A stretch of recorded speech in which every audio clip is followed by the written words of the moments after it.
अस्सलाम वालेकुम रहमतुल्लाह। Welcome to Bilal Moin channel. अगर आप नए मेरे चैनल पर तो प्लीज़ ज़रूर सब्सक्राइब करें और क्लिक करें बेल आइकन। आज हम एक नज़र मारेंगे ओमान में होने वाले केसेस पे। उसके बाद मिनिस्ट्री ऑफ हेल्थ ने जो अपनी टाइमिंग रिवाइज़ की है हेल्थ सेंटर्स की मथुरा में और सीब में, उस पर, और उसके साथ ही कल जो सूरज ग्रहण होने जा रहा है ओमान में, जो 83 साल के बाद होगा फिर 2021 के किसी साल में, उस पर। सो पहले हम डिस्कस करते हैं आज के ओमान के केसेस। 896 केसेस आज ओमान में हुए हैं टोटल, और उसके साथ ही तादाद जो है वो 28,566 हो गई है। 128 डेथ हैं और 14,780 जो हैं वो रिकवरीज़ हैं। पाकिस्तान में तो तादाद हो गई है अपना डेथ की आज की सिर्फ वो 150 से ज़्यादा हो गई एक दिन सिंगल डे पे, क्योंकि एहतियात नहीं हो रहा, प्रॉब्लम बहुत ज़्यादा हो रही है। इसी तरह अगर हम इंडिया पे नज़र डालें तो इंडिया में एक दिन में 14,516 केसेस हुए हैं। आज हाईएस्ट स्पाइक गई है इंडिया की 14,516 केसेस के साथ ही टोटल तादाद जो है वो 3,95,048 हो गई है। सो 3,95,048 के साथ ही जो डेथ हो गई है टोटल 12,948 हो गई हैं। एक दिन में 375 डेथ हुई हैं इंडिया में। पाकिस्तान में 150 से ऊपर हुई है, 154 गालबन हुई हैं, और इंडिया में जो है वो 12,948 टोटल हो गई है, 375 एक दिन में।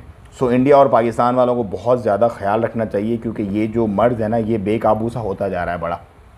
उसके बाद हम टाइमिंग्स की बात करते हैं कि टाइमिंग जो रखी है यहाँ पे मिनिस्ट्री ऑफ हेल्थ ने ओमान के अंदर, मथुरा विलायत में जो मेडिकल एंड एग्जामिनेशन सेंटर है दारसेत में, उसकी, और उसके बाद जो सीब में मेडिकल फिटनेस एग्जामिनेशन सेंटर जो रुसेल में है उसकी, और जो बौशर में आउटरीच यूनिट बनाया हुआ है गला में, उसकी 8:30 बजे सुबह से 1 बजे दोपहर तक रखी हुई है, बिना किसी ब्रेक के। जुम्मे के दिन और हफ्ते के दिन जो है वो बंद रहेगा, उसकी छुट्टी है।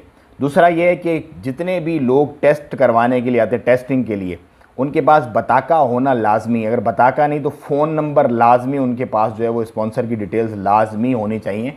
अदरवाइज़ ये है कि उनका प्रॉब्लम क्या हो रहा है कि जो रिपोर्ट्स वगैरह हो रही हैं उनकी फिर वो मैच नहीं कर पा रहा, मिल नहीं पा रहा, मतलब प्रॉपर कॉन्टैक्ट डिटेल क्योंकि नहीं है, तो फिर आगे पीछे मामलात हो रहे हैं। सो ये आज एक नोटिफिकेशन आया कि जितने भी लोग टेस्टिंग करवाने आ रहे हैं, अगर उनके पास बताका नहीं भी है तो उनके पास कम से कम नंबर, अथेंटिक एक फ़ोन नंबर लाजमी होना चाहिए, जिससे ये है कि सेग्रीगेशन हो सके कि कौन सा टेस्ट किसका है और वो प्रॉपर तरीके से उसको फॉलोअप किया जा सके।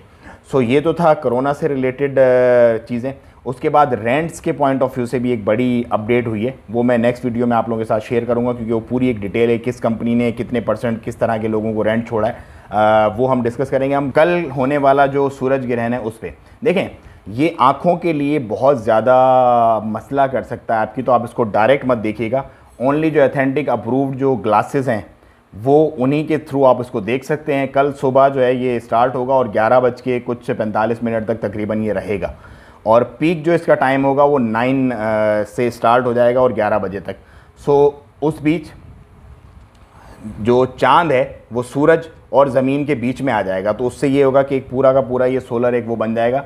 और नॉर्मली ये 83 साल के बाद, ये जो कल वाला होगा ये 83 साल के बाद होता है। डिफरेंट किस्म के होते रहते हैं सोलर स्लिप।